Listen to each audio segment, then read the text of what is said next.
Hey y'all, it's Trisha Lynn, and welcome back to Crime 11. Today's case is going to be sort of a homecoming for me because I'm going to talk about an incident from my very own home state, Maryland. That is where I'm from, where I was born and raised, specifically in Baltimore City, which incidentally is also where I worked as a cop for 12 years. But this isn't a Baltimore City case. It actually took place in Montgomery County, Maryland. Montgomery County is situated on the outskirts of Washington, D.C. And besides being the most populous county in the state, it also holds the distinction of having one of the highest average incomes in the United States. Two of my very best friends in the whole wide world are from Montgomery County. So SB and SJ, this episode is dedicated to you two. We're going back to February 2003. Where there was a woman named Vanessa Johnson-Sosin. She was a 39-year-old woman who lived in North Potomac, Maryland, with her husband, Clifford Sosin, who was 45. Vanessa and Clifford had met via some type of internet romance community sometime in 1999 and initially spent about 6 months getting acquainted with each other through, get this, email. Not texting, WhatsApp, Snapchat, Facebook, Instagram, Tinder, or what have you, but good old-fashioned email with a big old clunky computer. In a strange ancient time when many online dating profiles didn't even have pictures attached because digital cameras and cell phone cameras weren't a thing yet, so putting an image of yourself online required actual physical photos and a scanner. Yikes, I'm really aging myself. Oh, how times have changed in 23 years. Anyway, after 6 months, they transitioned to phone calls and began a long-distance romance. Vanessa had never been married, had no children, and lived in New York City in the Bronx working in marketing for a medical company. Clifford was divorced, had a teenage child, and lived in Maryland, but he was raised in the New York City area, so that was a bit of common ground that they bonded over immediately. He had studied electrical engineering at Arizona State University and was part founder of a thriving window and door sales business that was started in 1989 and that he remains part of today. Clifford and Vanessa really hit it off despite the distance, and they progressed to meeting in person eventually, and they got married in October of 2000. Their wedding took place at the Cloisters Castle in Baltimore County, Maryland, which is the same venue that Will Smith and Jada Pinkett Smith got married at in 1997. Vanessa moved into Clifford's house in North Potomac, Maryland, which is an upscale area.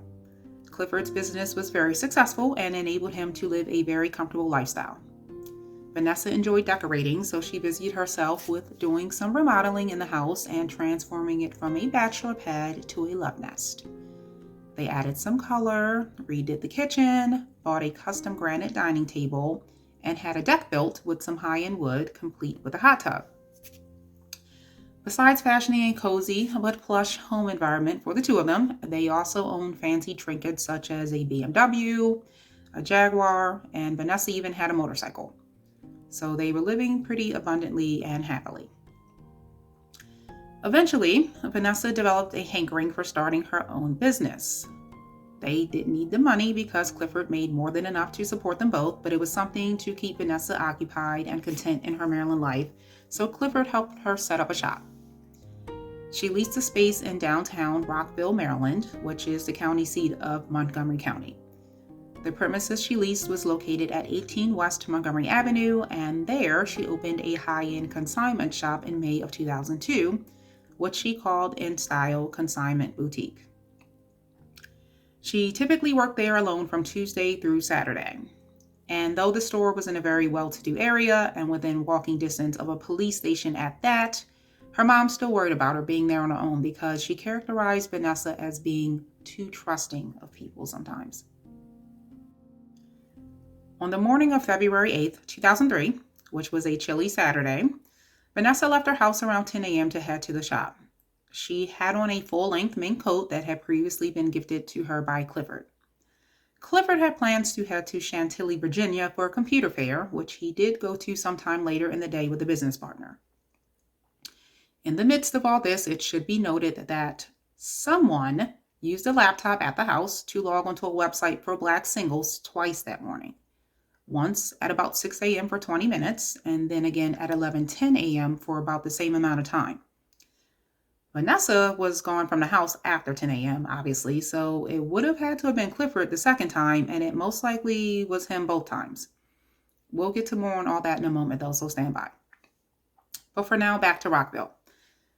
Sometime close to 3 in the afternoon, a woman and her daughter were inside InStyle browsing when they noticed a heavyset Black female come in. She may have been 30 to 40 years of age and was wearing a puffy coat that fell above the knee and a black pillbox-style hat with ear flaps. The woman was carrying 2 shopping bags, and it seemed to the witnesses that Vanessa had possibly dealt with this person previously based on the way she greeted her. She said something along the lines of, "Oh, hi, what do you have for me today?" The mother and daughter went on their way a few moments after the female entered, but about 20 minutes later, a mailman saw a person fitting the same description running out of the shop and behind a neighboring building. Here's a picture of what the block looked like at the time that I've annotated. The mailman saw the suspect run from InStyle and behind that bigger brown building to the right in the picture, denoted by the yellow arrow. He couldn't quite tell if it was a man or a woman, but only that they were tall. But there were more pressing issues afoot because Vanessa's shop was actually on fire, so he called 911. Clifford had last spoken to Vanessa around 2:49 p.m. Close to 4 p.m., he called her on his way back from Chantilly, but she didn't answer. Once he was back in the area, he stopped by InStyle and found out that it was a crime scene and that his wife had been murdered. Her body was discovered in the store pursuant to the response to the fire. It was a very gruesome crime scene. Vanessa had been stabbed 14 times in the rear of the store, inside and immediately outside of the bathroom. A blood spatter expert surmised that she had been escorted to the bathroom with a knife at her throat and that the killing began in the bathroom at standing height. Her throat was slashed and the resulting gushes of blood covered the walls and the door to the bathroom. She had tried to escape the bathroom on her knees but didn't make it far before she collapsed on the floor just outside of it and was slashed in the neck again. From certain blood markings on the walls, to include what the expert thinks was a smudge of blood from the suspect's elbow, it was deduced that the suspect was tall. In the rear of the neighboring building that the suspect was witnessed running behind, there were various clothing items scattered about, and they found a shopping bag that contained men and women's clothes, which had traces of gasoline on them. This picture here is what that area looks like in more recent time, and the area circled in yellow is the space where the clothing items were discovered, clearly from a more distant angle. On scene in the store, they found a melted gas can, a funnel, a rubber glove, and multiple beverage bottles filled with a gasoline and oil mixture that's used for small engines like lawnmowers. There was cash still in the register, and Vanessa still had on about $45,000 worth of jewelry, so the motive did not appear to be robbery. Although the fur coat that Vanessa had worn to work that day was missing. DNA swabs from the caps of the beverage bottles indicated both male and female DNA present, but there was no murder weapon ever found, no fingerprints, and no blood from the suspect. The fire had been set to cover up the murder, but it was deemed to be kind of amateurish in that the killer wasn't bright enough to leave a trail of accelerant all the way to the body, and so Vanessa's remains didn't get destroyed in the fire as intended, nor did the other aforementioned evidence. And yet, over 19 years later, Vanessa's murder is still in whodunit status. The DNA clearly didn't identify a suspect, and the police weren't able to pick up on any obvious enemies in Vanessa's life who would have a motive for her murder. But someone did want her dead because they came prepared with the accelerant mixture in order to set the cover-up fire that really didn't cover much up. In that case, who would be the obvious first person in line worth looking into? The husband, of course, Clifford. In the aftermath of her murder, he did appear to be genuinely distraught. He described he and Vanessa's marriage as basically perfect and said that they never argued. In the weeks before her murder, they actually had done quite a bit of traveling together. They were in Panama 2 weeks prior, and then in Las Vegas the weekend before, and Clifford said that they had never been happier. Yet, about 3 weeks later, on February 27th, a woman contacted the police and said that she had seen Clifford on TV and she recognized him because she had started communicating with him in an America Online Black Singles chat room about a year before then. Remember, someone had logged into a Black Singles chat room twice that very morning from their house? Well, it seems that Clifford had been prowling for other women behind Vanessa's back.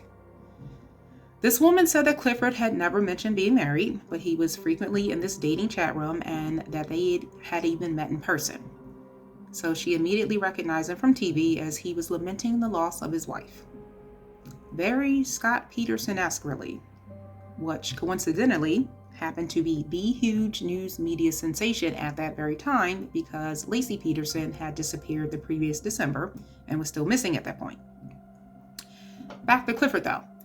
The police figured they might want to look into this woman's story, so they got a search warrant for his AOL account and they dug up a dating profile. Clifford said that it must have remained online without him knowing because he had definitely not been seeking any extracurricular romances during his marriage to Vanessa. But the woman witness said, nope, that's his screen name and his profile, and that's the one I met him through. And we'll just note for the cringe factor that his ad opened with, "Are you my ebony princess?" Yeah, just never say that. Furthermore, it just so happened that Clifford had a date set up for the night of Vanessa's murder. And her mother relayed information that Vanessa had told her on the Tuesday before she was murdered that Clifford had asked for a divorce, but that he wanted to maintain the appearance of being married by having Vanessa remain in the house they shared. Clifford lawyered up after all that and stopped cooperating with the police because he felt like he was being unfairly targeted. And there's no doubt that the police were going to find his activities worth taking a heavy look into after that information came out, but there was nothing unfair about it. When one half of a married couple is brutally murdered out of the blue and the widow or widower happens to have a wandering eye, law enforcement certainly will and should regard the concurrence of those factors with a little bit of skepticism. Of course, that doesn't mean that he had anything to do with her death, and the police have never been able to establish that he was involved. Many people have stepped outside of their marriages or serious relationships without homicide coming into play.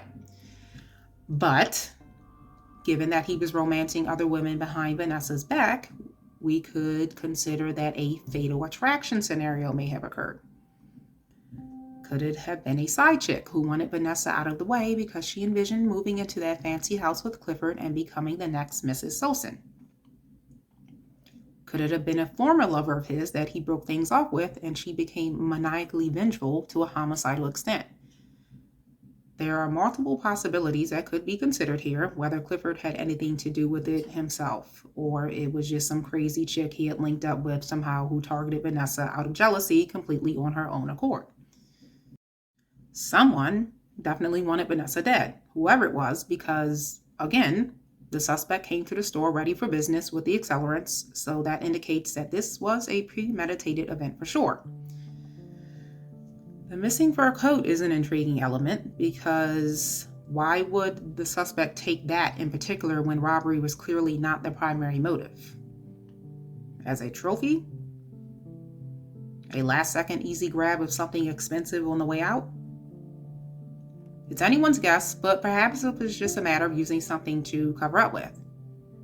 There's no way, with that level of bloodletting, that the killer didn't get bloodied herself, and the clothes left behind the next door office building don't appear to have been the ones the suspect wore because there's only gasoline traces on them and no indications that there was blood anywhere on them. So the fur simply could have been a matter of hiding a large amount of blood on their clothes from public view while they made their escape behind the office building. Maybe they parked back there or something. Vanessa's family offered an $11,000 reward and held a vigil at the store on her birthday, which was May 16th and would have been her 40th.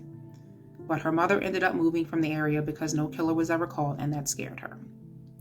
Her name was Nanny O'Neill, and she actually passed away in New York in October of 2021. But she was interred at the same cemetery as Vanessa in Rockville, Maryland. It also turns out that there was another casualty that day. The In-Style shop had been part of a building built in 1890. It was the oldest commercial building in downtown Rockville that was still in its original location. Part of the same building next door was a diner called Burbank's that was opened in 1960. It was sold in 1974, but the new owners kept the name. Burbank's was damaged by the fire to the extent that it had to shut down, and the building itself was demolished in 2009. This is what the area looks like today. Clifford got remarried after Vanessa's murder, but then filed for divorce in 2005, and I'm not sure what his status is today, but he's still trucking along at the window and door company that he helped found. But as of now, in December 2022, the murder of Vanessa Johnson-Sosin remains unsolved. And I find it particularly sad that her mother passed away without ever getting answers as to why that happened to her daughter. In any case, thanks for watching. Be safe. See you next time.